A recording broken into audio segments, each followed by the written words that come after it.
সম্মানিত এলাকাবাসী, আমরা এখানে উপস্থিত হয়েছি অনেক দুঃখজনক একটা বিষয় নিয়ে। আমাদের রহিমপুর গ্রামের পাইকারা রহিমপুর গ্রামের যাতায়াতের একটাই মাত্র রাস্তা, আপনারা দেখতে পাচ্ছেন ক্যামেরার ভিতরে। এটা দীর্ঘদিন যাবৎ আমাদের এখানে অনেক মেম্বার চেয়ারম্যান আইসে গেছে, তারপরেও আমাদের এই রাস্তাটা ঠিক হয় নাই। বর্ষাকালে অনেক খারাপ অবস্থা হয়। আর গত বর্ষাতে এখানে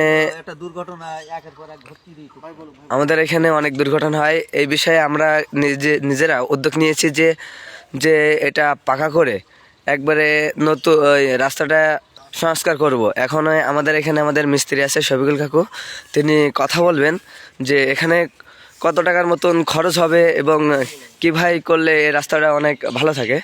মোটামুটি চলার মতো হলে খুব একেবারে যে মজবুত করবো তা না, মোটামুটি চলার মতন গরিবের মতে আপাতত ৬০-৭০ হাজার টাকা হলে আপাতত আমাদের চলার মতো হবে। তারই পর যদি সরকারি অনুদানটা না আসে কখনো, তাহলে সেইভাবে আবার হবে আমাদের অন্তত চলার মতো।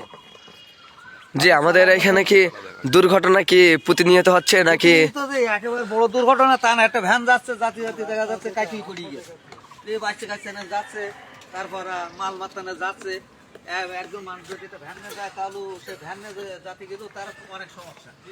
এই যে তার সামনে যে বর্ষা, আমাকে কাঁচাতে একরকম পারো আমরা বর্ষাকালে মনে চলতে পারে না। আমরা এখন উদ্যোগ নিয়েছি, গ্রামের লোক সবাই মিলে যদি সবাই একটু সাহায্যের হাত বাড়াই দেয় তাহলে ইনশাল্লাহ হয়তো হয়ে যাবে। তার মানে আপনি বলতে চাচ্ছেন আমাদের যারা গ্রামের বাইরে আছে, যারা বা আমাদের দেশ এবং দেশের বাইরে যারা আমরা আছি, আমরা এই ভিডিওটা প্রচার করার মাধ্যমে তারা যেন আমাদের সহযোগিতা এগিয়ে আসে।